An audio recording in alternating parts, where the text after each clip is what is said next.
ladies and gentlemen, I really appreciate the opportunity to talk to you today and to continue to represent you as your district attorney.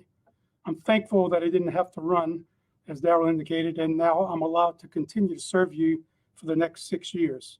I hope and trust that my being allowed to continue to serve means that you approve the way that my office uses the authority and the power granted to us, that we do so firmly, fairly, and with compassion that recognizes the humanity in all.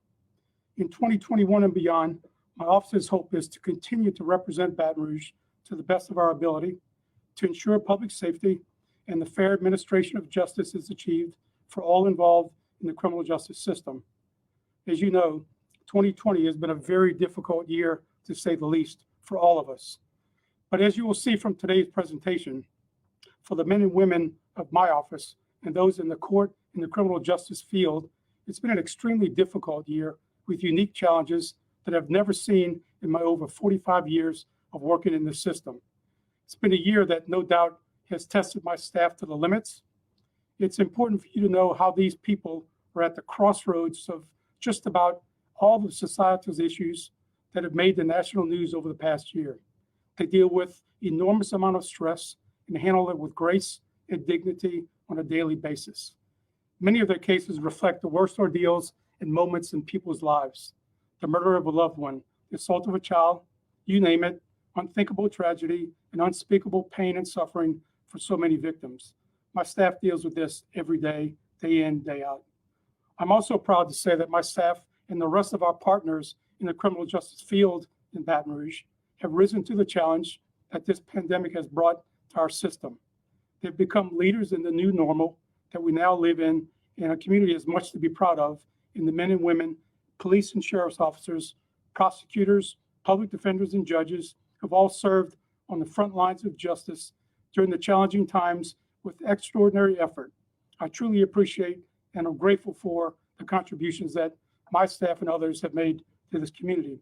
I'd like to take you on a really quick, fast trip for Crime 2020, as well as introduction as to how we have handled the pandemic. If we could start the PowerPoint now, and I apologize for having to run through this PowerPoint quickly, but we have a lot of information and a lot of data to get to. So if we could maybe start the PowerPoint now.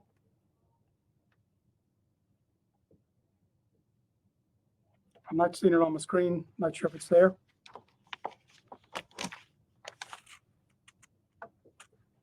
It's coming in just a second. We had a slight technical difficulty.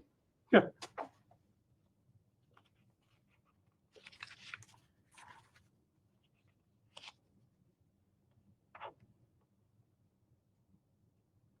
So if we go back to the first page, violent crime.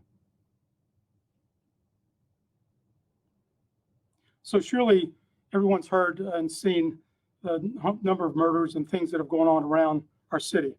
Before beginning the presentation, I want to let everyone know that Baton Rouge is not alone in what's been going on during this pandemic. We've seen this play out in many of the major and the mid-sized cities that we have talked to over this past year. It's one that is really rival to the 2017 year that we saw following the bad years that we had at that time with the flooding and the rain and the damage that we incurred in Baton Rouge. So what you're going to see here is not a good picture that's painted. However, it is one that we've seen play out throughout the country, particularly in cities that are our size. So you'll see from the next slide, which begins with the criminal homicides that we have seen this year. So you'll see here, it's almost like we've had two summers this year. Here's the criminal homicide numbers. You see the number that's important is the total at the bottom right. We're at 105.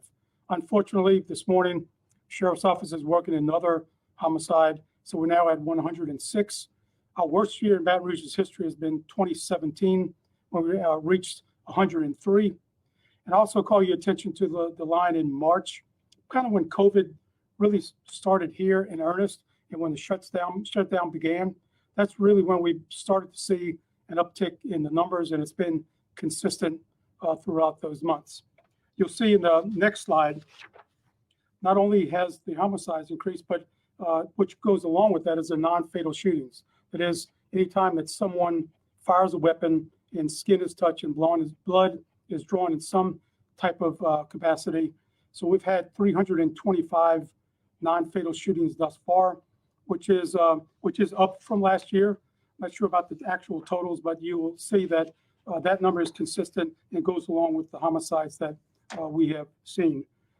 You'll also see the next slide where we try to, given all of what's going on, we try to identify hotspots. Our crime strategies analysts look at neighborhoods to find out where the gun violence is occurring. And we try to go to those spots and filtrate those areas with police.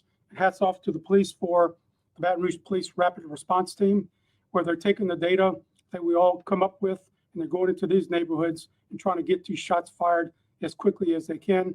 So we're trying to use the best data that we can to prevent shootings, but if we're not able to prevent them, to get them as soon as we can.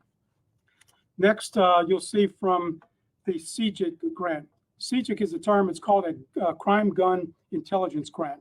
We now have a center in Baton Rouge that we've been operating for about a year, that we work with all of our local partners as well as our federal partners, particularly ATF. So anytime that a shell casing hits the ground and police are aware of it, that shell casing is picked up, it's tested, it's fingerprinted, it's DNA tested as well. It's also sent through a machine called NIBIN, and we try to find out that shell casing is linked to any other shootings and other shell casings around the city, so that if we ever are able to find that gun, which we do oftentimes, then we know that we have a gun that's a crime gun that's been used in a lot of crimes. This has been a really valuable tool for us, and we're very thankful to have this grant. We also collaborate with the United States Attorney's Office on this, on a daily review of our gun cases and people that are arrested with guns. So this has been very successful for us. We're very appreciative of the work that the United States Attorney's Office has done with us. Next, with the number of murders, you know, we had passed the BRAVE program. We now have what's called the TRUCE program. It's dedicated to reducing violence by empowering youth to save their lives. So we know from experience that a very few number of people commit the vast majority of our crimes, and that most of these kids are group or gang type related kids who are at risk to either kill or be killed. Unfortunately, due to COVID, a lot of our efforts in TRUCE have been shut down. We normally would have call-ins where we call these young people in and give them the message, put your guns down, take our help, or just put your guns down, don't take our help. Or if you or one of your group members shoot, you're gonna be met with the worst that you can see of the department. So we'll come down hard on you if we're able to prove that you're the shooter or have committed violent crime. So TRUCE efforts, not only in Baton Rouge, but around the country, similar type efforts have been shut down because of COVID. And I think that that's probably one of the reasons why we have had some increase in homicides, is that not only anything TRUCE related, but other type of activities that are community related have generally been shut down because of the COVID and the restrictions that we're in. But we will continue to monitor this and continue to use TRUCE. On a good note, you'll see from the next slide that although we've been not able to have the call-ins, this young man, TYRANN MATHIEU, who everyone knows from LSU football and now with the world champion Kansas City Chiefs, this young man whose dad is serving life imprisonment for murder has worked with us in TRUCE. We now do a weekly program where he comes on the program that he named The Shift. He talks to these young people who are at risk of killing or being killed, because we have identified who they are. We asked him to come on the call with him. He gives them a little bit of a talk, then he listens to their questions and gives them very good answers. He's been phenomenal for us. Right now, we're averaging around 40 to 75 participants on each call, but we've just added to that some juvenile facilities where some juvenile detainees are now able to get on the call with TYRANN to ask questions. We're surely hoping that this has a life-changing moment for them, and that they will lead to a better life for them and help us with the violence that we see in Baton Rouge. We can only expect bigger things from TYRANN and from TRUCE in the future. Next is another very difficult topic, the opioid crisis. You've been hearing a lot about this around the nation, around the world, about some suits that have been filed against Big Pharma. You're going to see that normally Baton Rouge, we talk about murder numbers and how bad murders are, but these numbers are profound, They're outstanding. They're very bad, and we need to continue to work on this. So you'll see from the next slide, Baton Rouge has an opioid crisis. In 2019, we had 29 per 100,000 people that died of an overdose death. That was 41% higher than the 2018 average. You'll see, though, this year we really predicted to have between 50 to 56% of the 100,000 die from overdoses. And the highest number that we've ever seen before was in West Virginia in 2018. One city there had 51.5%. So Baton Rouge and other cities, again, we're not alone in this. And I'll show you the next slide. You'll see the numbers. We are currently, and these numbers are correct, this is not an error. Look at where we started in 2012 with 28 deaths from opioid-related pills. And now look where we are as of today, 203. Now that number 203 doesn't track all of the deaths so far because some we're waiting on confirmation from drug testing. But that number is outrageous. That number has to come down. That's citizens, young people generally that are losing their life to heroin. The big difference has been that it's not only just heroin anymore, but heroin has been weaponized by drugs such as fentanyl. And if you go to the next slide, you'll see that this kind of shows you that it's not only just the heroin, but it's heroin mixed with fentanyl and other types of drugs that are killing the citizens of Baton Rouge. And we do have some hope on the way. As go to the next slide, please. And here's the comparison, month by month of the opioid deaths. You'll see again, we did start to escalate early on, but kind of jumped a little bit in March, and then it continued on through May. Whether it's directly related to COVID or not, you have to, I think, in some way believe that it is, because these people who are suffering, just like we can't get out to talk to the truce members that we'd like to because of COVID, more than likely these people who are suffering from addiction can't get to their counselors like they could before in person. So we believe that that has some effect. It does look like the numbers are starting to trend down a little bit, but they're still way over the numbers that we saw in the year before. As you'll see by the next slide, we were fortunately awarded a grant, the Innovation Prosecution Solutions Grant. And this grant has been very good for us. We started to do the research and the data in 2018. We're not in the implementation phase yet, but the goal is to save lives and to also disrupt the criminal network that's distributing drugs in Baton Rouge. In fact, this grant has done so well with the data that we were asked to present this data to the Opioid Abuse Program National Forum, which we did this year. And you'll see from the next slide, this is what we came up with. Our strategies were, we want to more thoroughly investigate overdose scenes, and you've seen the number. We've had 203 at least. We predict that we're going to be around 245 at the end of the year. We're trying to increase our data-driven intelligence. We're looking at social network analysis and drug market mapping to find out who are the users, who are the dealers. Generally, when someone that's hooked on heroin gets the heroin, they use it immediately. We'd like to know that information. We're trying to track that now. We're collaborating with all of our research partners to enhance our data. We're also developing indicators that connected to substance abuse disorders and criminal delivery of drugs. How can we figure out whether deliveries are occurring? Where is this heroin coming from? And really the best thing that's come out of this is our coordinated effort with all of our different agencies that we've focused to combat the heroin and opioid crisis. The next slide will show you the cover of a report that was just published, and outstanding, and kudos to LSU and all of our partners, including the coroner's office, Baton Rouge Police, Sheriff, EMS. They worked on this paper. And if you'd like a copy of this paper or the website, we can surely get this to you. This is a white paper in the criminal justice response to the opioid crisis. And it's one that's really eye-opening. And I suggest that you take a look at it if you're interested in this topic. You see on the next slide some of the action items that was recommended. There's a lot here to go through, but you'll notice if you go through these, not really highlighted is just trying to arrest our way or prosecute our way out of this. None of it says every time you get someone that's used heroin or is possessing heroin to try to not only arrest them, but prosecute them and give them a jail time. Our efforts are focused at preventing the use of heroin, identifying who is using heroin, and trying to also identify those who are dealers of heroin, particularly those dealers who are using guns and are violent drug offenders.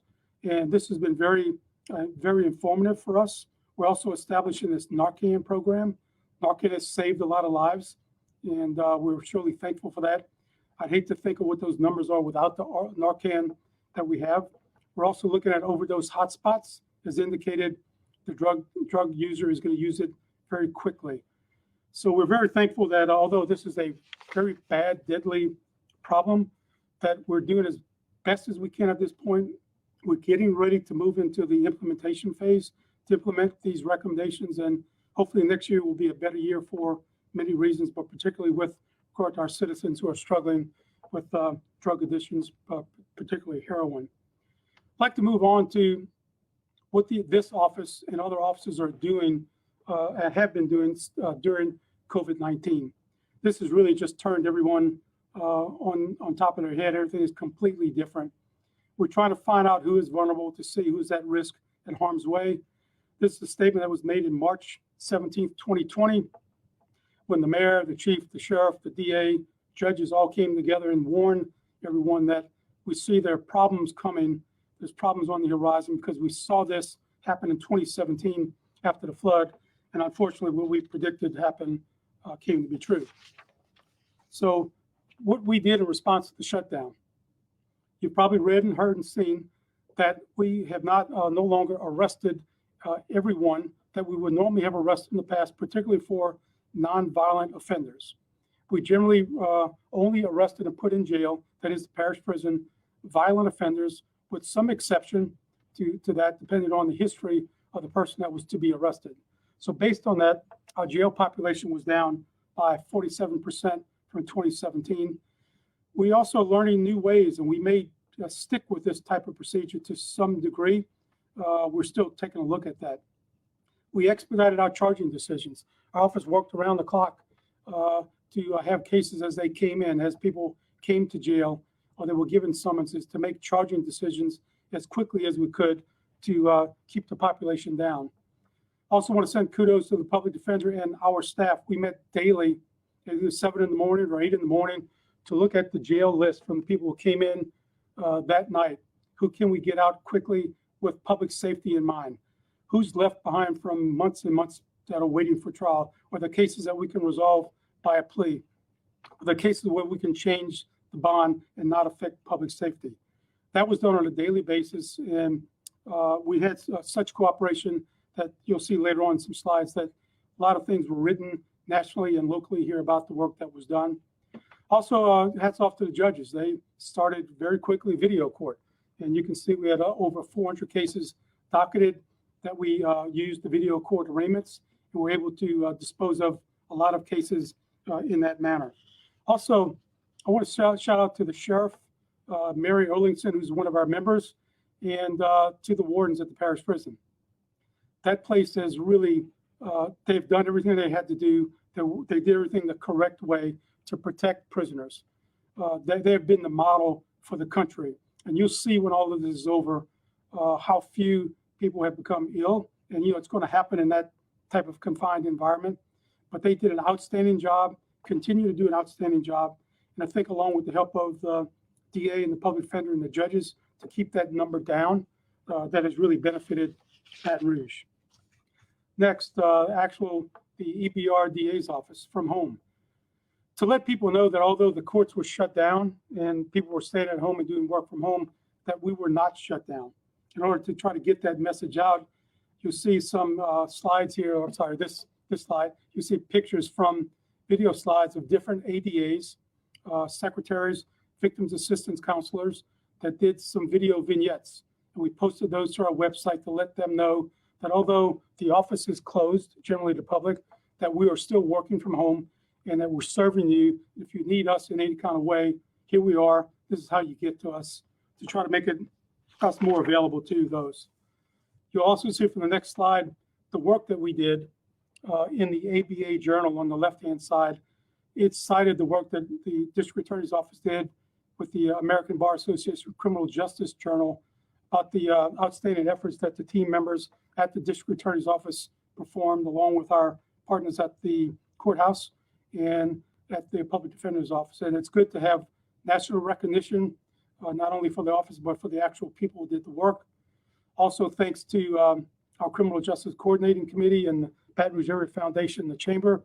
The article you see on the right-hand side, quite an experiment of having the jail population just by us working together on a daily basis, thinking out of the box, working differently, paid off for us. It's a great article for you to read if you're interested.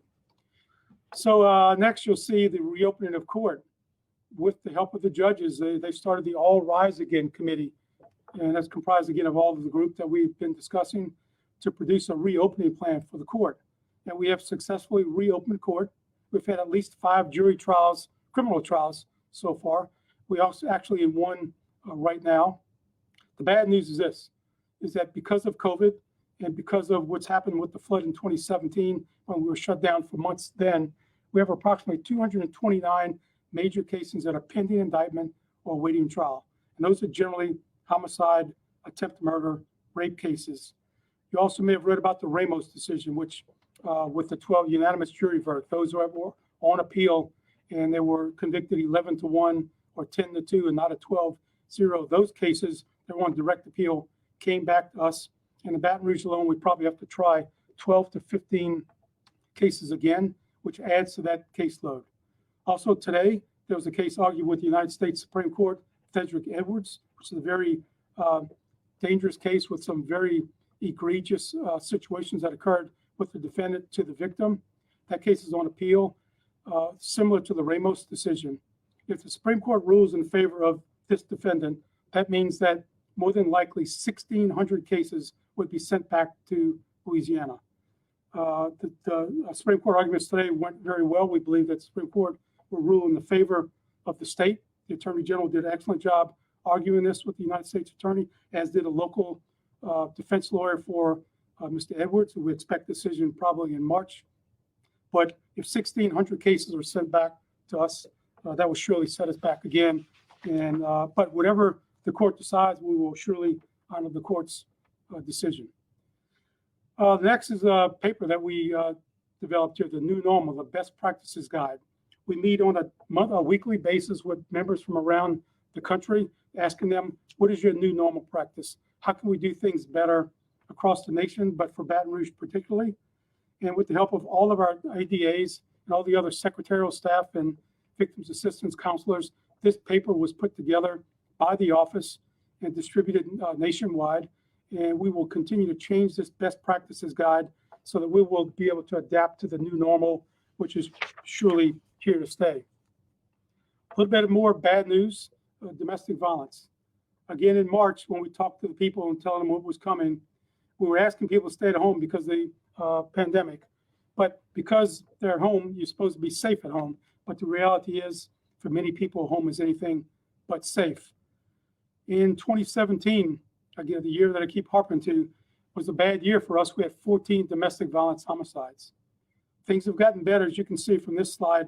2019, we had 2 domestic violence homicides last year. 2 is way too many again. This is 100% preventable. But as you can see on the right, unfortunately, as predicted, at this point today, we have 19 domestic violence and or intimate partner violence homicides today. That number is horrible, but it's one that is understandable. It's one, again, that we see nationwide in other mid-sized cities and bigger cities, and we need to do a much better job at that. In conjunction with domestic violence homicides, if you go to the next slide, you'll see we have begun the Stop the Loss program.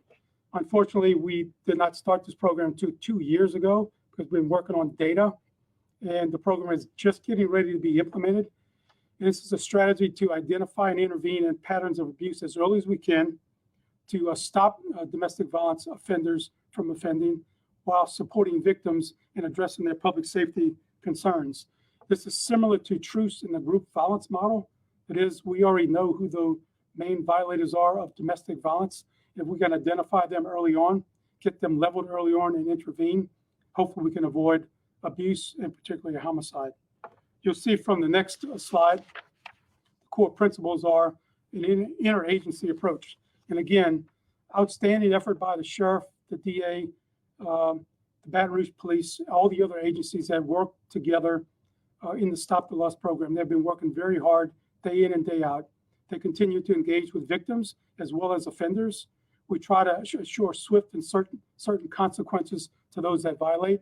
We continue to reach out to our victims and try to manage accountability to offenders. We have to let them know that this is not good. You are not allowed to do this. It's not acceptable. And depending on your behavior, swift and certain consequences will follow. Next, you'll see community engagement. So not only have we been doing the things that we talked about, the writing, the documents, we also have these types of videos that were sent out in all different types of social media forms, where you see that there's a survivor, a pastor, and a counselor, as well as a victim's assistance counselor, talking about domestic violence, trying to get this word out to them in as many means as we can, because again, they're locked at home. They're not able to go to work. People are not able to see bruises on them as they maybe normally would. So we tried to get the word out to them through as much social media as we could. And we'll continue to do what we can to engage our victims or potential victims and those who are extremely vulnerable. Next, in association with Stop the Loss, fortunately, you may have seen in the news last month, we opened up the Capital Area Family Justice Center. This is a grant that we received from the Criminal Justice Reform money. Why this is needed is because those domestic violence victims that we see often, and we see around 1,600 to 2,000 per year, they generally tend to underutilize support and they don't seek out services. So what we're trying to do with the Stop the Loss program is to reach out to them early on. That is right as the police are making an arrest or intervening at someone's house. Give them information, give them things that they can get in touch with us at the Family Justice Center. We can get them to safety. We can get them a job. We can help their children. We can help them medically, help them emotionally. And this is going to be a really big deal for us that we're just really beginning at the Family Justice Center. This is going to serve all the surrounding parishes as well. But at this point, we're focusing on East Baton Rouge Parish. And I think that this is going to be really good for our parish, and we're looking for others to join us at this location. So last but not least, again, I just want to do another special thanks to the office. Yes, we have a dog. That's our dog Diesel. But at the core of our mission are these people that you see, these men and women that do this work, as I mentioned early on, day in and day out. These guys are extremely dedicated. These are your employees that work for you. They're dedicated. They have our core mission in everything that they do. We try to get it right every time that we can. We deal with very dangerous situations, very difficult situations. I'm sure we do things in some cases that people object to, but that's the nature of our business. Just want you to know you do have nearly 160 employees that work for you day in and day out. They do it with a smile on their face, despite what they face every day. So really appreciate you allowing me to join you today. I wish I was there at lunch to see everybody. And I know I rambled on for a long time, but if anyone has any questions, I'd surely like to take any questions that anyone has. Yes, Hillar, there's a couple of questions. Jan Ross wants to know, in recent years, you said we don't have gangs, but lesser organized groups. Early in the presentation, you described crime being done by gangs and groups. What's recently transpired, and how do you identify the gangs now? Yeah, Jan, that's a good question. So I only mentioned the word gang just because people normally don't understand a group. So gangs are really highly organized. They have a hierarchy of in gangs. The groups that we have, sometimes we call gangs, they are not that structured, but they're just as violent. And because of the hierarchy, they're harder to identify sometimes. So we still call them groups, but for general presentations, people may not understand if I tell them that it is a group. And so things have really not changed. We still have groups that we sometimes just use the word gang. Jeff Zimmerman asked, do you think the COVID-related activities like social lockdown and loss of jobs and isolation have contributed to the increase in crime stats throughout the region, such as domestic violence, which I think you just covered, but also drug overdose and child abuse? No doubt, Jeff. And we were looking at this nationwide in March when it started. All of the different groups, the national groups, which we're a member of, got together and said, predicted what was going to happen and was it going to be related to COVID or not. It surely seems to be that way, but I think that we're really going to have to wait for further data and studies. But we believe that it is. With regard to domestic violence, homicides, and child abuse that you mentioned, again, a lot of people are not on the street like they used to. There are a lot of eyes, the 100,000 eyes that would normally be on these people are not there because they're inside. They're afraid to go out still. So I think that's been a huge reason, a big reason why we've seen the numbers jump. Jerry Hobbity just wants to compliment you and thank you for your innovative and collaborative strategies and also for your staff. Jeff Zimmerman and Jill Garner are also asking about the presentation. And because we're doing this now, recording it, you can get a copy of this entire presentation. It'll be on our Facebook page and or the YouTube page indefinitely. So you can always go back and review it as many times as you would like to there. Jan has another question. She would, how will the security measures being put in place around Sherwood Forest neighborhood impact crime and the neighborhood? So Sherwood Forest, that's a place that the community there has really gotten together and galvanized, and they've been like this for years. And I'm drawing a blank on the leader of the association there, but they've been very solid and vocal in their defense of their neighborhood. And so crime, anything we can add, the more eyes that we can add, the better. Hopefully we'll be able to eventually get live feeds into the real-time crime center. We want to really get that off the ground in the next few years. If everyone in the community would give us their forward-facing cameras that would face the street, and that the real-time crime center could have access to that immediately instead of waiting till the next day. When something goes down, please get a call. We'd like to be able to call up that camera. We're not asking for things in your backyard or your home, just anything forward-facing that we can take a look at. So the more technology, the better. And my hat's off to that association because they've done a fabulous job. Barbara Clark asked, do you see effect from reopening of the East Baton Rouge Public Schools on child abuse? Or reducing the child abuse? Yeah, we hope that that's the case. We hope that reopening school will prevent that, or will at least bring it to a head that here's a child that a teacher now can talk to, and that child can maybe relate to that teacher, bad things that are maybe going on in the home. Again, same thing with domestic violence and co-workers. We've seen that, and hopefully that's going to help us. Jill Garner asked, is flock camera a good option for a neighborhood? Again, Jill, any camera is good. We've had fabulous results from Ring cameras. They only capture a certain spot, but all of any type of camera that you have is very valuable to us. As long as we know about it, eventually can have access to it. And again, the quicker access we have to the camera, the better. And Jeff has another question. What do you see as the greatest need in the district attorney's office? Hey, Jeff, I wish I could have paid you for the question, but I didn't. I'm glad you asked. Unfortunately, we, just like anyone else, we're underfunded. You could say the same for a public defender, the courts, wherever. If we were able to have more funding, we could probably do a whole lot more outreach that we do. The things that we just showed you, it's just done on top of everyone else's job. So they're really doing 2 and 3 different types of jobs. If we had more people, we could slow down and take a look at each and every person. I think that we could serve people better. We could get people more quickly served. We'd have more services offered to not only victims, but also defendants. Our defendants are also our victims and vice versa. And so the more that we could slow down this system, it's fast. We're so far behind that we're able to get fully staffed that would surely help us tremendously. Hillar, really appreciate you taking some time out today to talk to the membership and let us know what's going on in the district attorney's office.